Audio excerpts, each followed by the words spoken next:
አሐዱ አምላክ አሜን። ክቡራን አበው ሊቃውንተ ቤተ ክርስቲያን በየማይረጋችሁ አባቶቼ ካህናት፣ በአገልግሎት የምትመስሉኝ ወንድሞቼ መምህራነ ወንጌል፣ ወንድሞች ዲያቆናት፣ የእግዚአብሔር ልጆች፣ የድንግል ማርያም ወዳጆች እንደምን አመሻችሁ። በቸርነቱ ሳይገባን የኃጢአታችንን ብዛትና የሰውነታችንን ክፋት ተመልክቶ ሳያጠፋን ዕድሜ ለንስሐ ሰጥቶ ዳግም በቅድስናው ስፍራ ሰብስቦ ስሙን እንድንጠራ ቃሉን እንድንሰማ የፈቀደልን የአባቶቻችን የቅዱሳን አምላክ የሰራዊት ጌታ እግዚአብሔር ስለማይነገረው ስጦታው ክብርና ምስጋና ይግባው። የእናታችን የእመቤታችን የቅድስተ ቅዱሳን የድንግል ማርያም የወላዲተ አምላክ ረድኤትና በረከት ለዘላለሙ በሁላችን ላይ አድሮ ይኖር። የምስጢር ባለቤት እግዚአብሔር አምላካችን ለሁላችንም ምስጢሩን ገልጦ ያስተምረን። እስመ ውእቱ ሰላምነ፣ ሰላማችን እርሱ ነውና። የሐዋርያው ቅዱስ ጳውሎስ መልእክት ወደ ኤፌሶን ሰዎች ምዕራፍ 2 ቁጥር 14። ለዛሬ አምላካችን እግዚአብሔር እንደረዳን መጠን በሚኖረን ጊዜ የምንማርበት የትምህርታችን ርዕስ ይሆናል። ዛሬ በዚህ ርዕስ ለመማር የመረጥንበት ምክንያታችን አሁን ያለንበት ወቅት የአምላካችን የጌታችን የመድኃኒታችን የኢየሱስ ክርስቶስን ጥምቀቱን እያከበርን ያለንበት ጊዜ ነው። በጥምቀቱ ካገኘናቸው ጸጋዎች፣ ስጦታዎች መካከል አንዱ ሰላም ነው የተመሰረተው፣ እርቅ ነው የተደረገው፣ የጸብ ግድግዳ ነው የፈረሰው፣ መለያየት ነው የተወገደው። ስለዚህ በዚህ ርዕስ ለመማር መርጠናል። እስመ ውእቱ ሰላምነ፣ ሰላማችን እርሱ ነውና። ኤፌሶን ምዕራፍ 2 ቁጥር 14 ርዕሳችን ነው። አምላካችን እግዚአብሔር በነገር ሁሉ ማስተዋልን ይስጠን። በዚህ ስፍራ ይህንን ቃል የተናገረው አባታችን ሐዋርያው ቅዱስ ጳውሎስ ነው። ሐዋርያው ቅዱስ ጳውሎስ ለጊዜው ይህንን ቃል በኤፌሶን ይኖሩ ለነበሩ ክርስቲያኖች መዝግቦላቸዋል። ፍጻሜው እስከ ዕለተ ምጽአት ድረስ ለሚነሱ ክርስቲያኖች በሙሉ የሚነገር ቃል ነው። በዚህ ርዕስ ውስጥ በመጀመሪያ ሰላማችን ተብሎ እዚህ ስፍራ ላይ የተጠቀሰውን የሰላምን አምላክ፣ የሰላምን አባት፣ የሰላምን አለቃ፣ የሰላምን ንጉሥ ሰላማዊ ኢየሱስ ክርስቶስን ሁለቱን እንዴት አድርጎ እንዳዋሃደ እናያለን። እንዴት ነው ያዋሃዳቸው? በምንድን ነው ያዋሃዳቸው? ሁለቱ የተባሉት የተዋሃዱት አንድ የሆኑትስ እነማን ናቸው? ዛሬ እኛ ጥምቀትን ስናከብር እንዴት ባለ ሁኔታ ልናከብር እንደሚገባን ተመልክተን ትምህርታችንን እንጠቀልለዋለን። ሰላማችን እርሱ ነውና አለ ቅዱስ ጳውሎስ። ሰላማችን ብሎ እዚህ ላይ ያነሳው የሁላችንን ሰላም፣ የሰላም አለቃ ተብሎ በትንቢተ ኢሳይያስ ምዕራፍ 9 ቁጥር 6 ላይ የተነገረለትን ነው። ሕፃን ተወልዶልናልና ወልድም ተሰጥቶናልና አለቅነት በጫንቃው ላይ ይሆናል፣ ስሙም ድንቅ መካር፣ ኃያል አምላክ፣ የሰላም አለቃ የዘላለም አባት ተብሎ ይጠራል ይላል። የሰላም አለቃ አምላካችን ጌታችን መድኃኒታችን ኢየሱስ ክርስቶስ ነው። የሰላም አምላክ እርሱ ነው። እርሱ ሰላማችን ነውና አለ። ሁለቱን አንድ ያደረገ ሁለቱን ያዋሃደ ይላል። እዚህ ላይ ሁለቱ ማን ናቸው? እንዴት ነው ሁለት የሆኑት? እንዴትስ አንድ ሆኑ? አበው ነገር ከስሩ ውሃ ከጥሩ ይላሉና ለትምህርታችን ይሆነን ዘንድ ወደ ኋላ መለስ ብለን ጥቂት ነገር እናነሳለን። እዚህ ላይ ሁለቱን አንድ ያደረገ ብሎ ያነሳው ሕዝብንና አሕዛብን ነው። እንዴት ነበረ ሁለት የሆኑት? እንዴትስ አድርጎ አንድ አደረጋቸው? ሁላችን እንደምናውቀው የሰው ምንጩ የሁላችን አባት አዳም ነው። በምድር ሁሉ ላይ በሉ እንዲኖሩ የሰውን ወገኖች ሁሉ ከአንድ ፈጠረ። የሐዋርያት ሥራ ምዕራፍ 17 ቁጥር 26 የሰው ነቁ ወይም ምንጩ የሁላችን አባት አዳም ነው። ሔዋንን እንኳን አምላካችን እግዚአብሔር ያወጣው ከአዳም ጎን ነው። የቆዳ ቀለማችን ቢለያይ ነጮች አሉ፣ ጥቁሮች አሉ። እንደኛ እንደ ኢትዮጵያውያን ደግሞ የአበቦች ህብረ ቀለማት ያለን ጠይምና ለስላሳ ሕዝብ አለን። በሰውነት ግን አንድ ነን። የሁላችን አባት አዳም፣ የሁላችን እናት ሔዋን ናት። ቋንቋችን ልዩ ልዩ ይሆናል።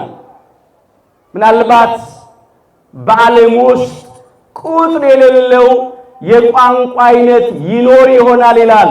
ብዛቱን ሲገልጽ ነው እንጂ ቆጥሮ መድረስ አይቻልም ሲል አይደለም። ቋንቋም የሌለው ሕዝብ የለም ይላል። በዚህ በአንደኛ ቆሮንቶስ ምዕራፍ 14 ቁጥር 10 ላይ ቋንቋ የሌለው ሕዝብ የለም። በዓለም ላይ በጣም ብዙ አይነት ቋንቋዎች ይነገራሉ። በኢትዮጵያ እንኳን ከ86 ያላነሱ ቋንቋዎች አሉ። ግን ቋንቋችን ልዩ ልዩ ቢሆንም በሰውነት አንድ ነን። ጾታችን ይለያያል። እኛ ወንዶች አለን፣ ሴቶች አሉ። በሰውነት ግን አንድ ነን። ባህላችን፣ አመጋገባችን፣ አለባበሳችን ይለያየናል። በሰውነት አንድ ነን። እምነታችን እንኳን ይለያያል። እኛ የኢትዮጵያ ኦርቶዶክሳዊት ተዋሕዶ ልጆች አለን። ልዩ ልዩ ደግሞ እምነት የሚከተሉ ወገኖቻችን አሉ። ግን በሰውነት አንድ ነን።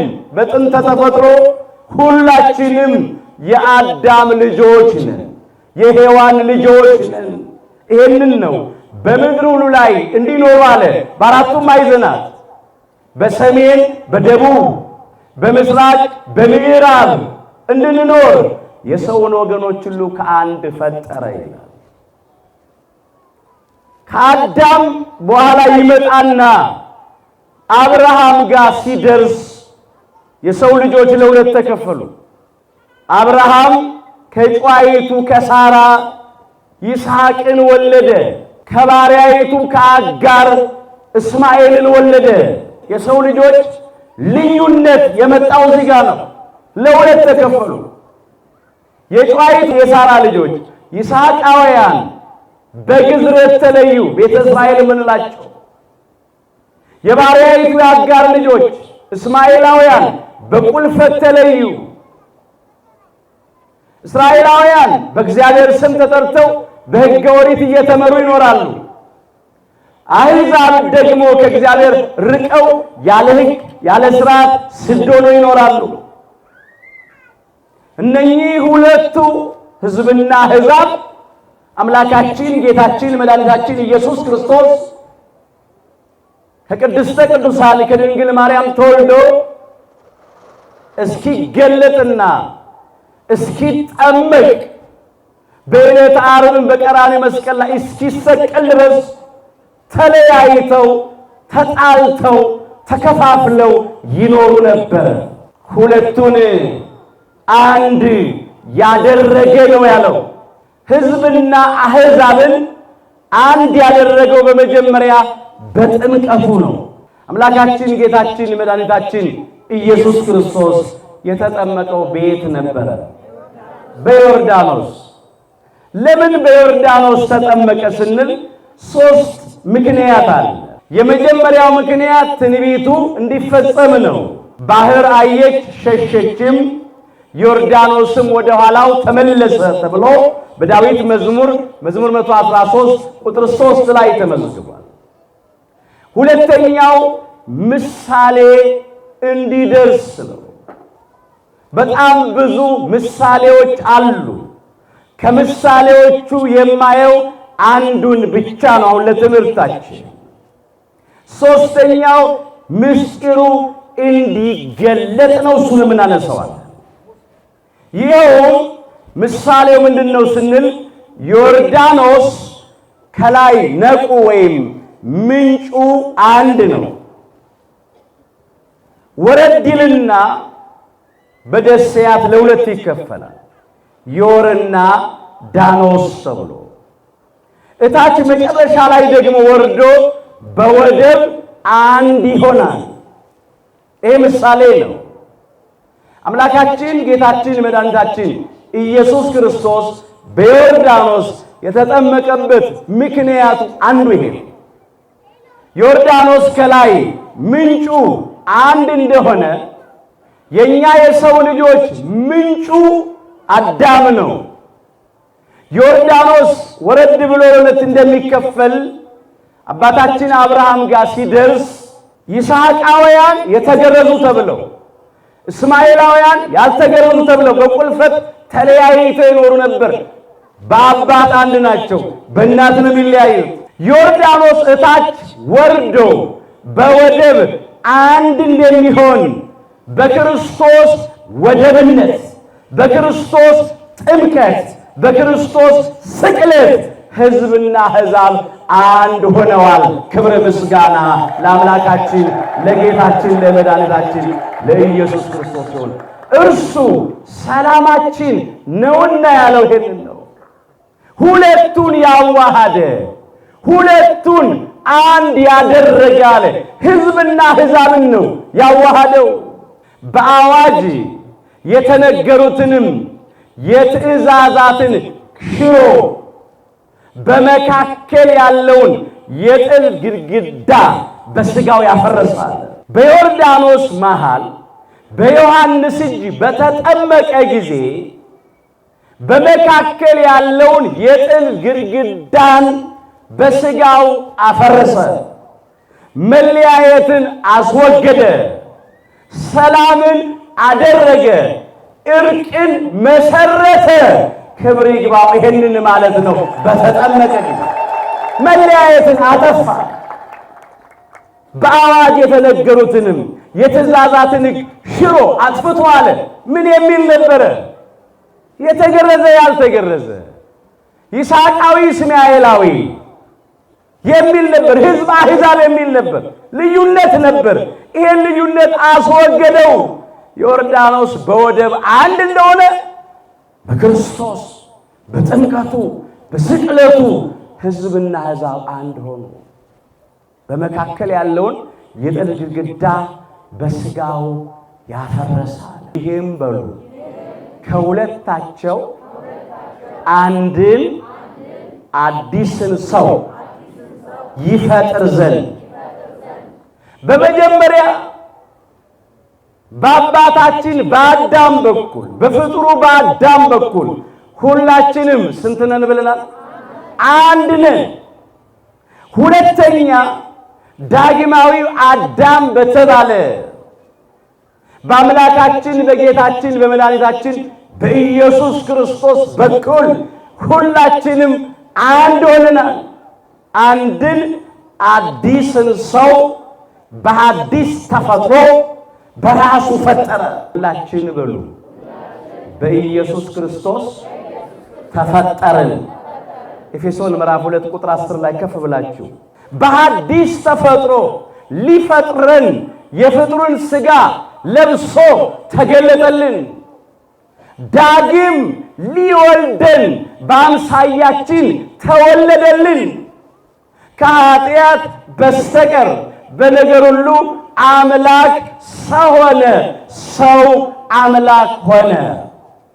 በአዲስ ተፈጥሮ ፈጠረን፣ አንድን አዲስን ሰው በራሱ ፈጠረ።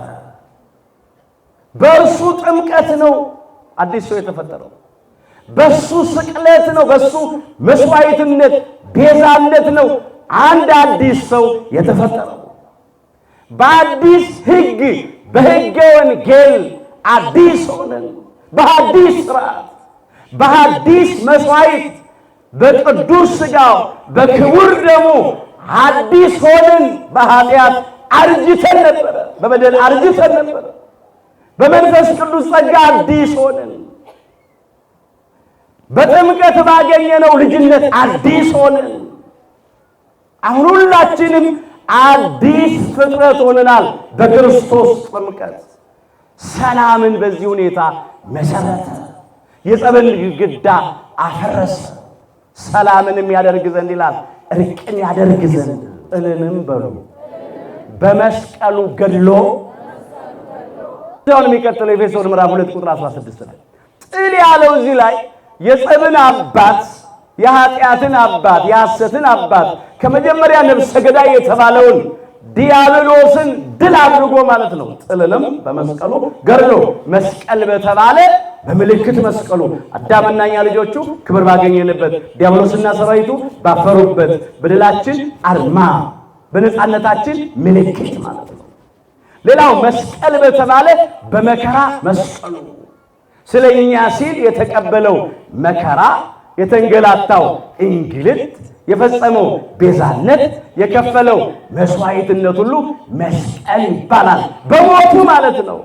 ጥልንም በመስቀሉ ገድሎ በእርሱ አለ ሁለታቸውን ሕዝብና አሕዛብን በአንድ አካል ከእግዚአብሔር ጋር ያስታርቅ ዘንድ ነው ይላል። ከባሕሪ አባቱ ከእግዚአብሔር አብ ጋር፣ ከባሕሪ ሕይወቱ ከእግዚአብሔር መንፈስ ቅዱስ ጋር፣ ከራሱም ከእግዚአብሔር ወልድ ጋር ታረቀን፣ አስታረቀን። አሁን ሁለቱ ተዋሂደዋል፣ ሁለቱ አንድ ሆነዋል፣ ሁለቱ ታርቀዋል። ከክርስቶስ ጥምቀት ከክርስቶስ ስቅለት በኋላ ሁለትነት የለም፣ አንድ አዲስ ሰው ተፈጥሯል። ክብረ ምስጋና ለአምላካችን ለጌታችን ለመድኃኒታችን ለኢየሱስ ክርስቶስ። ይህንን ማለት ጥል የተባለውን ዲያብሎስን ድል ያደረገበትን የእርሱን ክፉ ሥራ ያፈረሰበት አንዱ ጥምቀቱ ነው። ምስጢሩ ያልነው ይሄ ነው።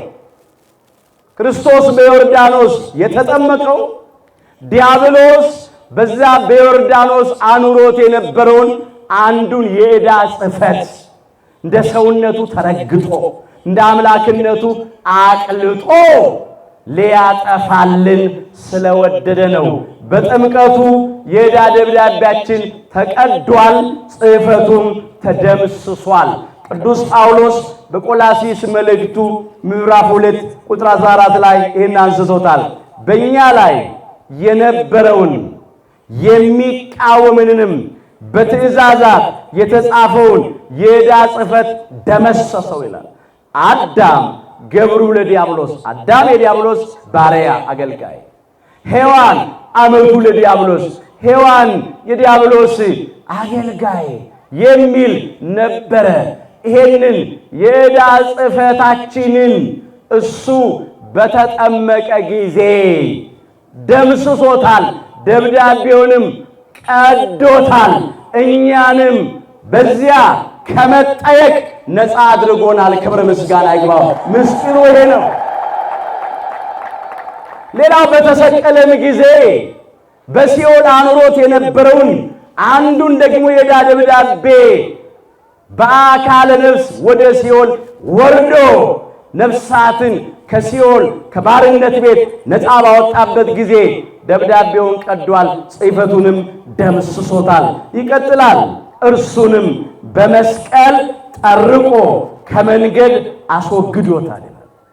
አለቅነትንና ስልጣናትን ገፎ ድል በመንሳት በርሱ እያዞራቸው በግልጽ አሳያቸው ይላል። 5500 ዘመን ሙሉ ባለስልጣናቱ አለቆቹ ዲያብሎስና ሰራዊቱ ነበሩ። አምላካችን ኢየሱስ ክርስቶስ ዲያብሎስንና ሰራዊቱን በምልክት መስቀሉ ድል አደረገ። በሞቱ በመስዋዕትነቱ ድል አደረገ። ከስልጣናቸው ገፈፋቸው፣ ካለቅነታቸው ሻራቸው። ከመንገዳችን ላይ በመስቀሉ ጠርቆ አስወገደልን። የአመፃ መዝገብ ተገለበጠ፣ የሞት መውጊያ ተሰበረ። እኛም ከዲያብሎስና ከሰራዊቱ እጅ ነፃ ወጣን። ከሞት ወደ ሕይወት፣ ከጨለማ ወደሚደነቅ ብርሃን፣ ከሲኦል ወደ ገነት ተሻገርን። ይህንን ማለት ነው። ለዚህ ነው አባታችን ቅዱስ ኤፍሬምም በሰኞ ውዳሴ ማርያም ይህን ያነሳው። ወሰጠጠ መጽሐፈ ዳሆሙ ለአዳም ወለሔዋን ይላል። ለአዳምና ለሔዋን የዕዳ ደብዳቤያቸውን ቀደደላቸው ይላል። በጥምቀቱም በስቅለቱም የዕዳ ደብዳቤያችን ተቀዷል፣ ጽሕፈቱ ተደምስሷል። እስመ ውእቱ ሰላምነ፣ ሰላማችን እርሱ ነውና። ዘረሰዮሙ አሐደ ለክልኤሆሙ፣ ሁለቱን አንድ ያደረገ፣ ሁለቱን ያዋሃደ። ከክርስቶስ ጥምቀት ከክርስቶስ ስቅለት በኋላ ሁለትነት የለም። ስንት ሰው ተፈጠረ? አንድ አዲስ ሰው ተፈጠረ። ስለዚህ ሁላችን አንድ አዲስ ሰው ተብለናል። አሁን አይሁዳዊ፣ ግሪካዊ፣ ጨዋ፣ ባሪያ፣ ሕዝብ፣ አሕዛብ፣ ነጭ፣ ጥቁር፣ ባለጠጋ፣ ደሃ፣ ወንድ፣ ሴት ማለት የለም። ሁላችን በክርስቶስ አንድ አዲስ ሰው ሆነናል። ይህ ለሰው ልጆች በሙሉ የተሰጠ ነው። ክርስቶስ ዓለሙን ሁሉ ነው ያዳነው። በማዳኑ ሥራ አላዳላም፣ ሰውም አልመረጠም። ቤዛ መድኃኒት የሆነው ለሁሉ ነው። ስለ ሁላችን ተጠመቀ፣ ስለ ሁላችን ተሰቀለ። እኛም በሉ አይተናል። አባትም ልጁን የዓለም መድኃኒት ሊሆን እንደላከው እንመሰክራለን። አንደኛ ዮሐንስ ምዕራፍ 4 ቁጥር 14 ቅዱስ ዮሐንስ በመልእክቱ የመዘገበው ነው። ምስክርነቱ የታመነ ነው። ሁሉን ትቶ ተከትሏል። ከዋለበት ውሏል። የእጁን ታምራት አይቷል። የቃሉን ትምህርት ሰምቷል። የቁርጥ ቀን ወዳጅ ነው። የመስቀል ስር ሐዋርያ ነው። ሰው ለምስክርነት የሚበቃው ድርጊቱ ሲፈጸም በዓይኖቹ ካየ ነው። የተነገረ ቃል ከሆነ ደግሞ በጆሮቹ ሲሰማ ነው። ያላየ ሰው ምስክር ሆኖ አይቀርብም። ያልሰማ ሰው ምስክር ሆኖ አይቀርብም። እሱ ግን ያየውን ይመሰክራል። እኛም አይተናል አለ። ራሱን ከቅዱሳን ሐዋርያቱ ጋር ቆጥሮ ሲናገር ነው ከሌሎቹ ጋር። እኛም አይተናል አለ። አባትም አለ እግዚአብሔር አብን ነው። ልጁን አለ እግዚአብሔር ወልድን ነው። አባትም ልጁን የዓለም መድኃኔ ዓለም ሊሆን እንደላከውን መሰክራለን አለ። ይሄን አይደል እንዴ ሰሞኑን በልደቱ ስንል የቆየ ነው። ቤዛ ኩሉ ዓለም ዮም ተወልደ መድኃኔ ዓለም፣ የዓለም ሁሉ መድኃኒት ዛሬ ተወለደ አይደል ያልነው። ይሄንን እኮ ነው የዓለም መድኃኒት ሊሆን እንደላከው እንመሰክራለን አለ። በባሕርይ አባቱ በእግዚአብሔር አብ ፈቃድ፣ በባሕርይ ሕይወቱ በእግዚአብሔር መንፈስ ቅዱስ ፈቃድ፣ በራሱም በእግዚአብሔር ወልድ ፈቃድ ለድኅነተ ዓለም ለቤዛ ዓለም ከቅድስተ ቅዱሳን ከድንግል ማርያም ተወልዶ ስለተገለጠ ነው የሚናገረው። በዚህ መንገድ ዓለሙን ሁሉ አዳነ። የማያምኑበትም ያልተጠመቁትም እግዚአብሔር የለም የሚሉትም ክርስትናን ያልተቀበሉትም ቢሆን ለነሱም ክርስቶስ ተጠምቋል፣ ለነሱም ክርስቶስ ተሰቅሏል። ዓለሙን ሁሉ ነው ያዳነው። ዛሬ ከክህደት ወደ እምነት፣ ከአምልኮተ ጣዖት ወደ አምልኮተ እግዚአብሔር፣ ካለማመን ወደ ማመን ቢቀርቡ የምሕረት እጆቹን ዘርግቶ ይቀበላቸዋል። እግዚአብሔር ልብ ሰጥቶ ይመልስልን። ለነሱም ቤዛ መድኃኒት ሆኗል። እንግዲህ በክርስቶስ ጥምቀትና ስቅለት ሰላም ተመሰረተ። ለዚህ ነው ሰላማችን እርሱ ነውና ሁለቱን አንድ ያደረገ ያለው። ሁለቱን አንድ ያደረገ። አሁን ወዳመን ነው ወደ ተጠመቅነው በስሙ ወደ ተጠራነው ደግሞ እንምጣ እስቲ። ቅዱስ ጳውሎስ በገላትያ መልእክቱ ምዕራፍ 3 ቁጥር 26 ጀምሮ እንደዚህ አድርጎ ይህንን መዝግቦታል። በእምነት በኩል በሉ ሁላችሁ በሉ በኢየሱስ ክርስቶስ የእግዚአብሔር ልጆች ናችሁ። አስቀድመን ያየነው ካላመኑት ጋር እንኳን ካልተጠመቁት ጋር ክርስትና ካልተቀበሉት ጋር እግዚአብሔርን ከማያውቁት ጋር ከሰው ልጆች ጋር ሁሉ ያለንን አንድነት ነው። መጀመሪያ በአዳም ሁለተኛ ደግሞ በዳግማዊ አዳም በአምላካችን በኢየሱስ ክርስቶስ ጥምቀትና ስቅለት አንድ ሆነናል። አሁን ደግሞ ያመነውን የተጠመቅነውን ይናገራል። በእምነት በኩል በኢየሱስ ክርስቶስ ሁላችሁ የእግዚአብሔር ልጆች ናችሁ ይላል። ወንዶቹ በ40 ቀን ሴቶቹ በ80 ቀን ከማኅፀነ ዮርዳኖስ ከጸጋ መንፈስ ቅዱስ ዳግም በጥምቀት ተወልደን በሜሮን ከብረን የአምላክን ቅዱስ ሥጋና ክቡር ደም ተቀብለን እግዚአብሔርን በልጅነት ክብር አይተን ለመንግሥተ ሰማያት ክብር ታጭተን በክርስቶስ ክርስቲያን በወልድ ውሉድ ተሰኝተናል። የእግዚአብሔር ልጆች ነን በእምነት በኩል። ይቀጥላል። ከክርስቶስ ጋር አበሉ አንድ ትሆኑ ዘንድ የተጠመቃችሁ ሁሉ ክርስቶስን ለብሳችኋል። ከክርስቶስ ጋር አንድ እንድንሆን የተጠመቅን ሁሉ ክርስቶስን ለብሰናል፣ ክርስቶስን መስለነዋል። ሌላ መስፈርት እንዳናስቀምጥ ይላል። ይቀጥላል። አይሁዳዊ የለም ግሪካዊ የለም ይላል። አሁን አይሁዳዊ የሚባል ሰው የለም ማለት አይደለም። አይሁዳውያን የሚባሉ ሰዎች አሉ። ግሪካውያን የሚባሉ ሰዎች የግሪክ ሰዎች የሉም ማለት አይደለም። የግሪክ ዜግነት ያላቸው ሰዎች አሉ።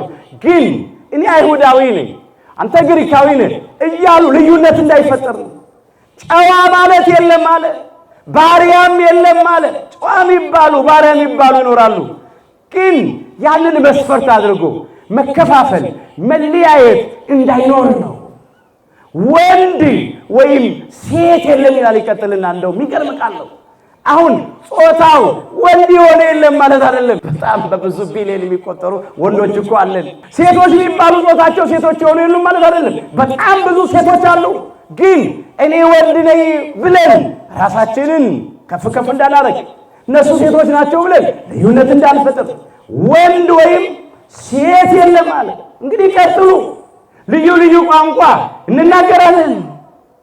አይኔ አማርኛ ተናጋሪ ነኝ እነገሌ ትግርኛ ተናጋሪ ናቸው፣ ወይም እኔ ኦሮምኛ ተናጋሪ ነኝ እነገሌ ደግሞ ሲዳምኛ ተናጋሪዎች ናቸው እያልን ልዩ ልዩ ቋንቋ ያነሳን በቋንቋ እንዳንከፋፈል እንዳንለያይ እንዳንጣላ እንዳንባላ ነው።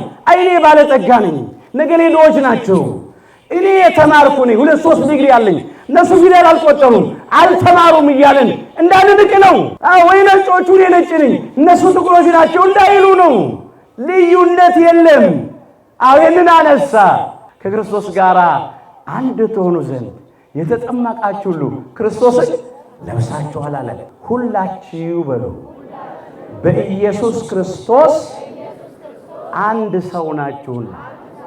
ገላትያ ምዕራፍ 3 ቁጥር 28 ላይ ነው። ሁላችሁም በኢየሱስ ክርስቶስ በኩል አንድ ሰው ናችሁ ነው የሚለው። አንድ ሰው ናችሁ።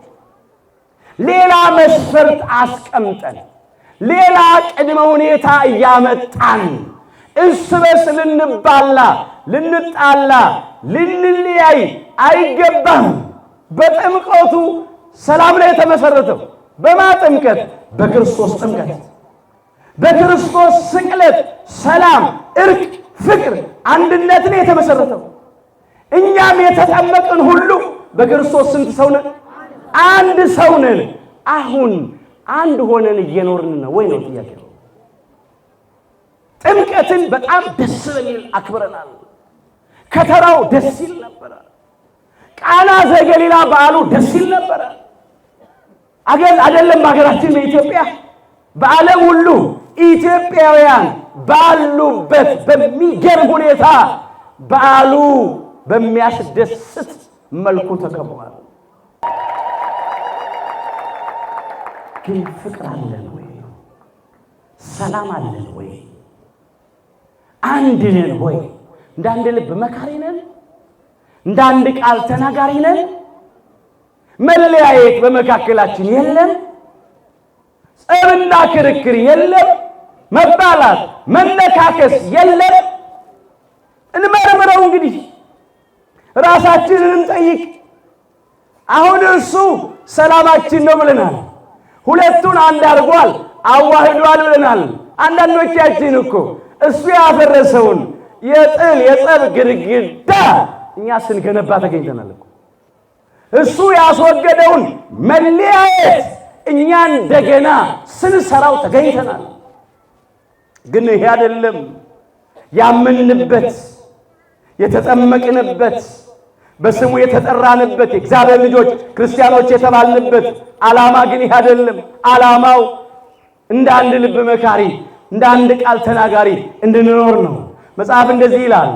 አንደኛ ቆሮንቶስ ምዕራፍ 12 ቁጥር 13 ላይ እኛ ሁላችን በሉ በአንድ መንፈስ አንድ አካል እንድንሆን ተጠምቀናልና። ይሄ ነው ዓላማው። እባካችሁ መልእክቱ ይግባን፣ ትርጉሙ ይግባን። በዓል ማክበራችን ልማድ ብቻ አይሁን። አሁን በፍቅር አንድ እንሆን። በአንድ መስቀል እኮ ነው የዳነው። ከአንድ ማኅፀነ ዮርዳኖስ ከአንድ ጸጋ መንፈስ ቅዱስ ነው ዳግም በጥምቀት የተወለድ ነው። በአንዱ ሜሮን ነው የከበር ነው። ከአንዱ ኅብስት ነው ከቅዱስ ሥጋው ከአባቶቻችን ከካህናት እጅ ቅዱስ ሥጋውን የተቋደስ ነው። ከአንዱ ጽዋ ከክቡር ደሙ ነው ከወንድሞቻችን ከዲያቆናት እጅ በርፈ መስቀል ክቡር ደሙን የቀመስ ነው። ብዙ ብልቶች ስንሆን በክርስቶስ አንድ አካል ነን። እዚሁ ሮሜ 12 ቁጥር 5 ላይ ይላል። ብዙ ብልቶች ስንሆን በክርስቶስ አንድ አካል ነን ይላል። የአንዲት ቤተ ክርስቲያን ልጆች ነን።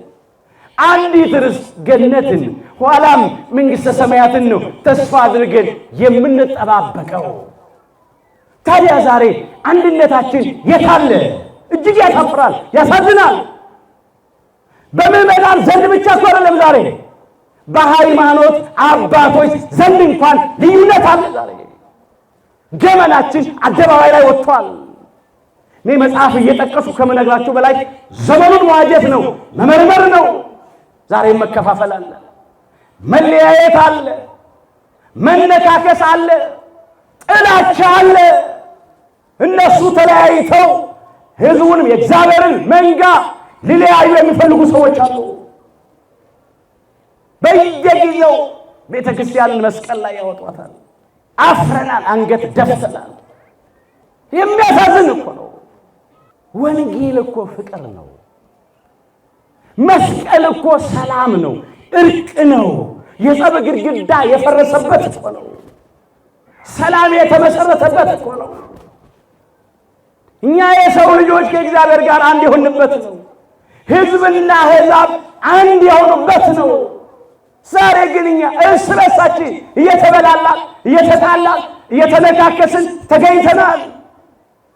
አምላካችን ጌታችን መድኃኒታችን ኢየሱስ ክርስቶስ በቃል ከሰበከልን ወንጌል በላይ ፍቅር ከሆነ ወንጌል በላይ በተግባር ካሳየን ፍቅር በላይ ከመሰረተልን ሰላም በላይ የምድራውያንን የክፎች እግዚአብሔርን የማይፈሩ ሰውን የማያፍሩ ሆዳቸው አምላካቸው ክብራቸው መኖራቸው ሐሳባቸው ምድራዊ መጨረሻቸው ጥፋት የሆኑትን ሰዎች ድምፅ እየሰማን እርስ በርስ እየተለያየን ተገኝተናል። አሁን ክርስቶስን እንመልከት። ጥምቀቱን ስናስብ ዮርዳኖስ መሃል በዮሐንስ እጅ ተጠምቆ የጸብን ግድግዳ እንዳፈረሰ መለያየትን እንዳስወገደ እርቅን እንዳደረገ ሰላምን እንደመሰረተ እናስብ። ስቅለቱን ስናስብ ውድ ዋጋ ከፍሎ የመጨረሻ ዋጋ መተኪያና መለኪያ የሌለው ዋጋ ከፍሎ ለመስቀል ሞት ደርሶ መለያየትን እንዳስወገደ የጸብን ግድግዳ እንዳፈረሰ በፍቅረኛን አንድ እንዳደረገ ሰላምን እንደሰጠን እናስብ፣ ያንን ተግብር እንጂ የተለያየን አይገባም። ክፉዎች የዘሩት ዘር ነው። ደግሞ እግዚአብሔር ይህንን ይጠላዋል። እግዚአብሔር በሉ የሚጠላቸው 6 ነገሮች ናቸው። 7ኛውንም ነፍሱ አጥብቃ ትጸየፈዋለች። መጽሐፈ ምሳሌ ምዕራፍ 6 ከቁጥር 16 ጀምሮ እንመልከት። እግዚአብሔር የሚጠላቸው 6 ነገሮች ናቸው ይላል። 7ንም ነፍሱ አጥብቃ ትጸየፈዋለች ይላል። 7ኛው ትዕቢተኛ ዓይን፣ ሐሰተኛ ምላስ፣ ንጹሕን ደም የምታፈስ እጅ፣ ክፉ ሐሳብን የሚያበቅል ልብ፣ ወደ ክፉ የምትሮጥ እግር፣ በሐሰት የሚናገር ሐሰተኛ ምስክር ይልና በወንድማማቾች መካከል ጠብን የሚዘራ። ይሄ ነው 7ኛው። እግዚአብሔር አጥብቆ የሚጸየፈው አጥብቆ የሚጠላው በወንድማማቾች መካከል ጠብን የሚዘራውን ነው። የጸብ አባት በወንድማማቾች መካከል ጸብ የሚዘራ ደግሞ ጥንተ ጠላታችን ሰይጣን ዲያብሎስ። ቀድሞም ቢሆን በወንድማማቾቹ በቃየንና በአቤል መካከል ጥላቻን የዘራ ዲያብሎስ ነው። ቃየንና አቤል እኮ ከአንድ አብራክ ከአዳም ነው የተከፈሉት። አባታቸው እኮ አንድ፣ ከአንድ ማህፀን ከሔዋን እኮ ነው የወጡት። እናታቸው እኮ ሔዋን ናት። ያውም እንደዚህ ጊዜ ሰው አልበዛም። ገና የሰው ልጆች የተፈጠሩበት ጊዜ ነው ያ ጊዜ። አሁን በዓለማችን ውስጥ ምናልባት ከ7.5 ቢሊዮን ሕዝብ በላይ እንዳለ ይነገራል። ግን ያን ጊዜ ዲያብሎስ በቃየን ላይ አድሮ ወንድሙ አቤልን በድንጋይ ወግሮ እንዲገድለው አደረገው። ከዚያን ጊዜ አንስቶ በወንድማማቾቹ መካከል ጠብን የሚዘራ ሰይጣን ዲያብሎስ ነው። ዛሬም የዲያብሎስ የግብር ልጆች በወንድማማቾቹ መካከል ጸብ እየዘሩ እያባሉን ነው፣ እያጣሉን ነው። እግዚአብሔር ወደ ልባቸው ይመልሳቸው፣ ማስተዋል ይስጣቸው። ቅዱስ ዮሐንስ እንደዚህ ይላል። አንደኛ ዮሐንስ ምዕራፍ 3 ቁጥር 10 ጀምሮ የእግዚአብሔር ልጆችና የዲያብሎስ ልጆች በዚህ የተገለጡ ናቸው ይላል። የእግዚአብሔር ልጆች አለ በሃይማኖት በምግባር የእግዚአብሔር ልጆች አሉ፣ በሥጋ አይደለም። ያመኑ የተጠመቁ በእግዚአብሔር ስም የተጠሩ እንደ እግዚአብሔር ፈቃድ የሚኖሩ ጽድቅን የሚያደርጉ የእግዚአብሔር ልጆች ናቸው። የዲያብሎስም ልጆች አሉ፣ በሥጋ አይደለም። ረቂቅ መንፈስ፣ ርኩስ መንፈስ ነው። የዲያብሎስ የግብር ልጆች አሉ፣ በክፋት በጥላቻ በኃጢአት በርኩሰት በነውር ሥራ የወለዳቸው ልጆች አሉት። የዲያብሎስን ፈቃድ የሚፈጽሙ ያነሳዋል። በሥራቸው ላይ የተገለጡት እንዲህ ይላል፣ ጽድቅን የማያደርግና ወንድሙን የማይወድ ሁሉ ከእግዚአብሔር አይደለም ይላል። ጽድቅን የማያደርግ በሉ፣ ወንድሙን የማይወድ ሁሉ ከእግዚአብሔር አይደለም። አሁን መመርመር ነው፣ ራሳችንን መጠየቅ ነው። በዚህ ቃል መስታወትነት ማየት ነው። ራስ ጽድቅን የማያደርግ ከእግዚአብሔር አይደለም። የኃጢአት አባት ዲያብሎስ ነው። ኃጢአተኞች የዲያብሎስ የግብር ልጆች ናቸው። ወንድሙን የማይወድ ከእግዚአብሔር አይደለም።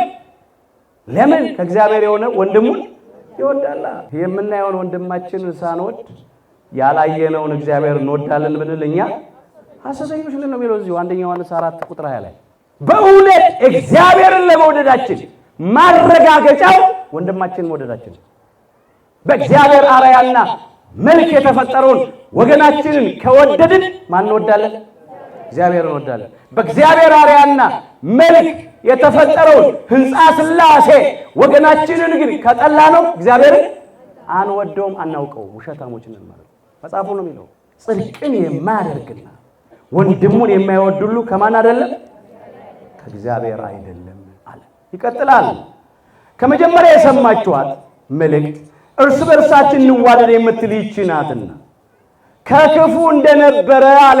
ቃየንን ነው የሚያነሳው ከክፉ እንደነበረ ብሎ። ክፉ ማን ነው? ሰይጣን ዲያብሎስ ነው።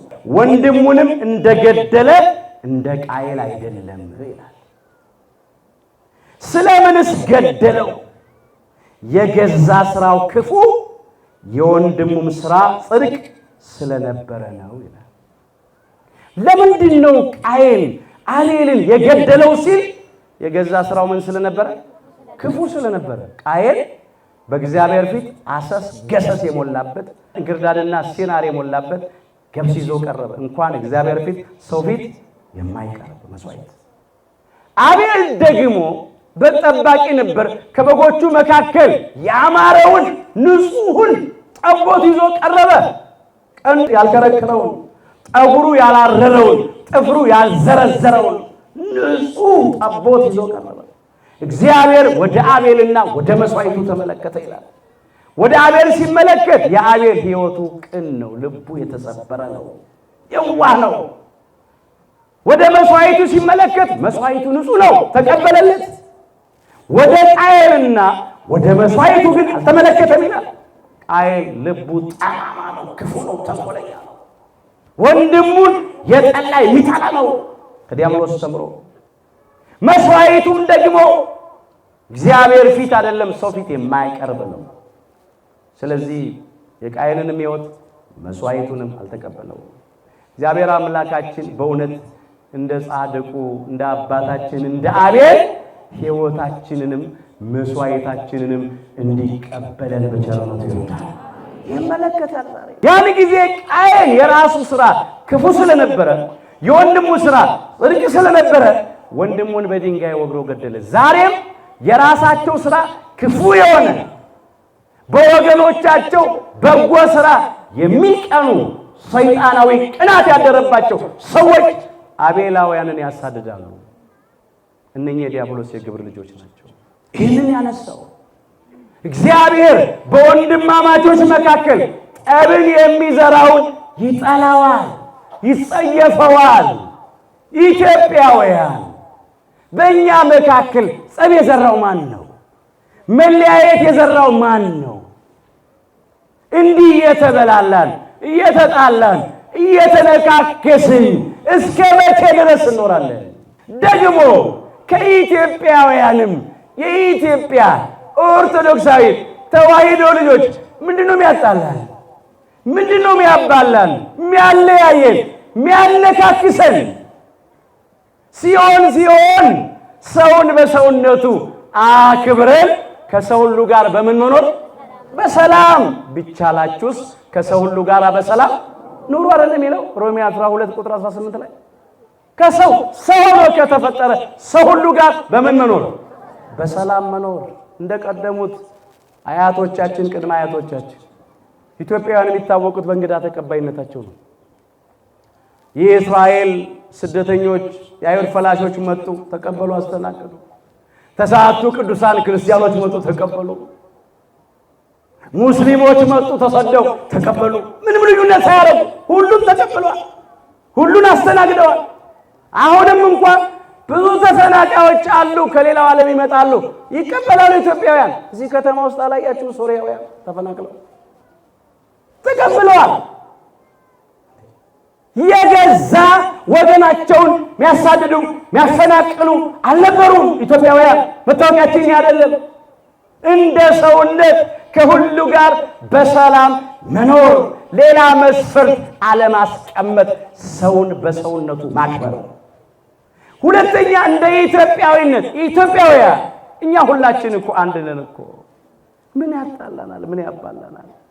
ለምን ለክፎች ጸብ ለሚዘሩት መለየት ለሚዘሩት መጠቀሚያ መሳሪያ እንሆናለን? ሌላው እንደ ክርስቲያን ደግሞ እኛ የኢትዮጵያ ኦርቶዶክሳዊት ተዋሕዶ ቤተክርስቲያን ልጆች ለምን ነው የምንጣላው? ለምን የክፎችን ምክር እንሰማለን?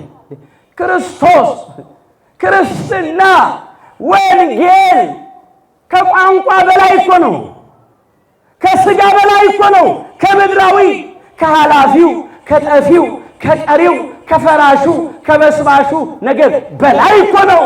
አንዳንዶች ክርስቶስን በምድራዊ ነገር ለውጠዋል። በጣም በሚያሳዝን ሁኔታ የማያልፈው በሚያልፈው፣ ሰማያዊውን በምድራዊው፣ ዘላለማዊውን ጸጋና ክብር በጊዜያዊው የቀየሩ ሰዎች አሉ። እነሱ ናቸው እያወኩን ያሉት። እግዚአብሔር ልብ ይስጣቸው። እንጩህ፣ ወደ እግዚአብሔር እናልቅስ። ከዚህ ምንም አላተረፍንም አናተርፍም።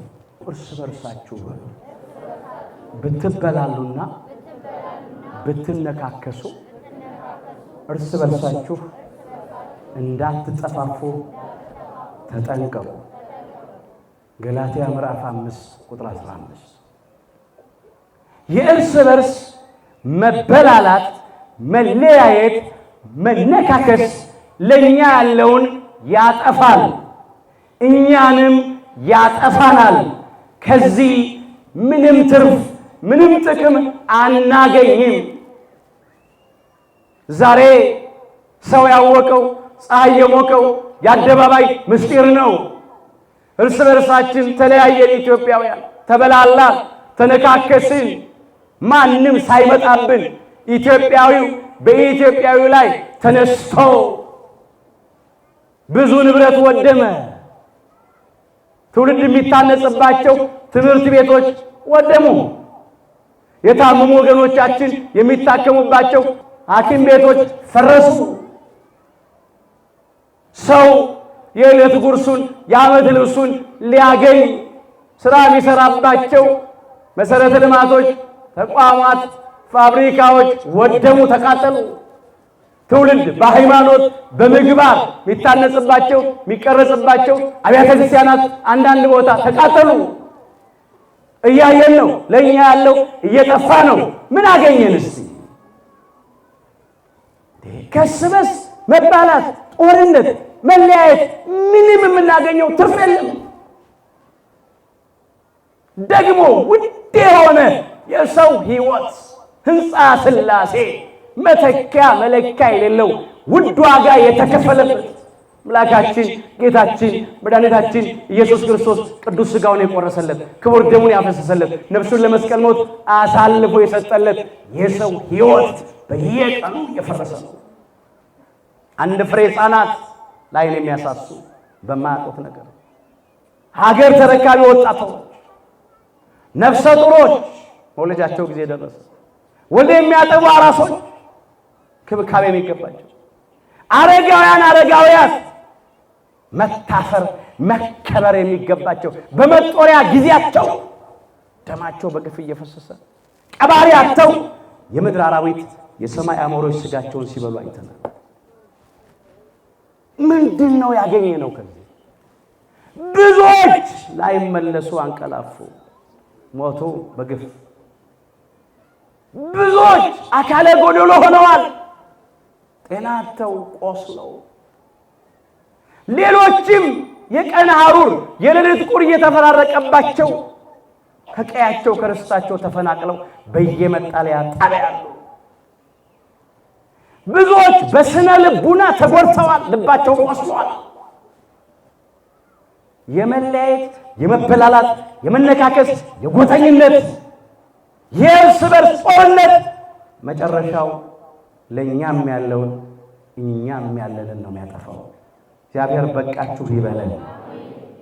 ይህን የመከራ ዘመን ያሳጥርልን፣ የቆረጥነውን ተስፋ ይቀጥልልን፣ እንባችንን ከዓይኖቻችን ላይ ያብስልን። እንደ አንድ ልብ መካሪ እንደ አንድ ቃል ተናጋሪ ሆነን በፍቅር በሰላም እንድንኖር ይርዳን። በእውነት የምናዝንበት ጊዜ ነው። ወደ እግዚአብሔር የምንጮህበት ጊዜ ነው። በየቀኑ የምንሰማው ዜና የሞት ዜና ነው፣ የመከራ ዜና ነው፣ የመለያየት፣ የመበላላት፣ የመነካከስ ዜና ነው። ሁላችንም እንጩህ። እግዚአብሔር ታሪክ መለወጥ፣ ነገር መገልበጥ ያውቅበታል። ለሰው የማይቻለው ለእግዚአብሔር ይቻለዋል። ለእግዚአብሔር የሚሳነው ነገር የለም። የኛ ድርሻ ወደሱ መጮህ ነው። እኛ የሰላም ሰዎች ነው። የበደልናቸውን ሰዎች ይቅርታ እንጠይቅ። የበደሉንን ሰዎች ይቅር እንበል። እርቅ እንመስረት።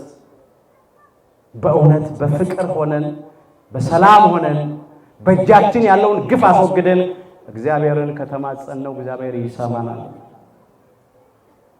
እስመ ውእቱ ሰላመነ ሰላማችን እርሱ ነውና። አሁንም የሰላም አምላክ፣ የሰላም አባት፣ የሰላም አለቃ፣ የሰላም ንጉሥ ሰላማዊ ኢየሱስ ክርስቶስ ሰላሜን እሰጣቸዋለሁ ያለ አምላክ ፍጹሙን ሰላም፣ የልቡና ሰላም፣ የውስጥ ሰላም፣ አእምሮን የሚያልፍ ሰላም ለሁላችንም ይስጥ። ለሀገራችን ለኢትዮጵያ ሰላም፣ ለሕዝቧን ፍቅርና ስምምነትን ያድልልን። እግዚአብሔር በጎውን ዘመን መልካሙን ዘመን ያሳይ። ሰላማችን እርሱ ነውና። ኤፌሶን ምዕራፍ 2 ቁጥር 14 የሁላችንንም መጨረሻችን አምላካችን እግዚአብሔር ያሳምረው።